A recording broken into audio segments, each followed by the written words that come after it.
Welcome back into Sigum 365 Radio on 365 Sports. Billy Embody, Pony Stampede, joins us now. And Billy, this SMU team, this last couple years have to be such a refreshing, change where it's not maybe this year the team will be good or let's see what happens. There are legit expectations now for the Ponies, aren't there? Absolutely. You look at the skill position players these Mustangs have, and they're as good as any that I've seen since I've been covering the team. And, you go back to, when Al Robinson and Emmanuel Sanders and Cole Beasley were running around. They've got those type of guys when they're playing up to their potential and they're healthy running around. The running back room is loaded. Once they figure out who's going to start at quarterback between Tanner Mordecai and Preston Stone, this thing's going to, I think, get settled. And the team can kind of move forward and really start gelling offensively. And defensively, they brought in Jim Levitt, and he's bringing a much more aggressive run to the football, fly around mentality, and he's brought a lot of energy. And that's what this defense needed. It needed somebody to push them over the top to take the next step. And so far, watching camp, everything's fine and dandy before the game starts. But, this team just looks talented. They've got depth. They are really, really, really looking like a team that can finally take the next step and truly contend in the AAC for a conference championship. They were already benefiting from the transfer portal just, by the earlier relaxed standards of transfer rules. But now with the one-time transfer rule, I don't know if there's a program in the state of Texas, and maybe not one nationwide at the level where SMU is in the AAC, that will maybe benefit more than Sonny Dykes and the Mustangs will from that being open because of where they are in Dallas. Getting guys like, for example, Tanner Mordecai, who played here at Midway in Waco, and getting guys like Tanner Mordecai, who he's blocked at Oklahoma because of Spencer freaking Rattler, but could probably start most anywhere else, but very comfortable in Dallas. Absolutely, and he's settled in well. He's really brought SMU. I wouldn't compare it to Shane Buechele when he came in, and just more so because Shane played so much football at Texas, and had that, those real skins on the wall and started as a freshman, did all those things. But Tanner Mordecai's got a very similar demeanor as far as, the serious approach. He's also been around a team that has been in the college football playoff, and he learned from some of the Heisman Trophy winners that he played behind. And look, he's really settled I think that position down to where if they do go with Tanner Mordecai, you got to feel pretty good about where the offense is going to go. And then on the flip side of that, if Preston Stone continues to develop and somehow takes over, then you feel pretty good about that because these two guys have been battling it out along with Derek Green, but it's really been those two guys that have separated themselves. And I've been really impressed with what Tanner Mordecai's done. And he's much more athletic than I thought he was going to be, just in terms of being able to tuck the ball and run and add a little bit of zone read even maybe to this offense. He's been a welcomed addition. And look, he brought along Grant Calcaterra, who when healthy was one of the better tight ends in the Big 12. And he's going to be a threat in this offense as well. So looking at the schedule, though, this is not, as far as their road games fall, this is probably not the way you'd want it to, if you rolled the dice and took your chances to fall it. At TCU this year, at Houston, at Memphis, at Cincinnati. Of course, that one's going to be the tough one. But this is a team that even at, in their down moments, they're still good in big games because they have that experience. What's been the factor for them to not, get rolled over and get overwhelmed anymore when they have a schedule like the one they have right now? I think it's just taking it game by game. It's cliche and all that stuff, but they got over the Memphis hurdle last year. They were able to beat them, took care of business. And by the way, did it without T.J. McDaniel, who was their starting running back, got hurt on the first play. And then Reggie Robertson went down when he was well on his way to breaking the single game receiving record for SMU, it looked like.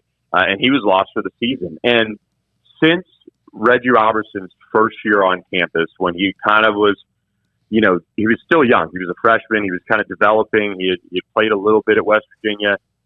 You flip the page to 2019 and 2020, those two seasons, SMU's undefeated with Reggie Robertson in the lineup. That's how big of a difference he makes in this offense. And I know I kind of went off on a tangent there, but this team is kind of ready to take that next step to, they beat TCU in 2019. They beat Memphis last year. They've played in some big games, and they've been able to grind it out and come away with wins. They didn't blink a couple years back when they were down like 20 points going into the fourth quarter against Tulsa. They came back and won that one in dramatic fashion in overtime. They are just wired a little bit differently at times. That's been the thing. November, some of these big games, they haven't been able to finish. Last year did not end up the way they wanted to when they lost to Tulsa, when they lost to East Carolina, and then the season kind of ended for them when COVID kind of finally struck the team. But this team is motivated. I think they're motivated to keep the iron skillet in Dallas. They honestly, talking with people in the program, feel like TCU dodged the game last year, quite honestly, and didn't want to play it again, didn't want to reschedule, and they feel like they left a little bit out there. And it was a tough, draining year, especially the way it ended. But this team was just a step behind Cincinnati, and then kind of the wheels came off, and it looked a lot worse than the game really was. They kind of feel like with this entire spring and entire offseason that they've had, they're much more prepared to be able to take on the challenge of the schedule and kind of circle the wagons and finally break through in the AAC. Now that we might have another domino falling in this realignment thing, the ACC, Big Ten, and Pac-12 announcing, maybe potentially announcing an alliance here in the coming days, and who knows what that even means or what that means for a 12-team playoff. And there's obviously more questions than answers all the time when it comes to all these things. But for teams in the AAC, particularly a team like SMU that's in a gigantic media market like Dallas, where do they feel they fit in the future of college football right now? They're very comfortable in the AAC. And the reason why I say that is because this is a league that whoever the champion has been has usually come out in position to be in the college football playoff if it was a 12-team playoff. So if that goes forward, if we do see that happen, that's kind of a game changer. And what they don't want to do is make a jump just to make a jump and then things fall apart or things change. They want to be on the right side of realignment whenever it happens. And what they've got to do right now, the only thing they can control and the only thing that they can do to make that happen is to win big, beat TCU, maybe go with another 10-win season, or finally break through, beat Cincinnati, or make a championship game appearance. They've got to do those things to end up on the right side of it. If not the final, we always know realignment will probably happen again. But when the dust settles from this round of it, they want to have won as many games as they could possibly do and see where that leaves them.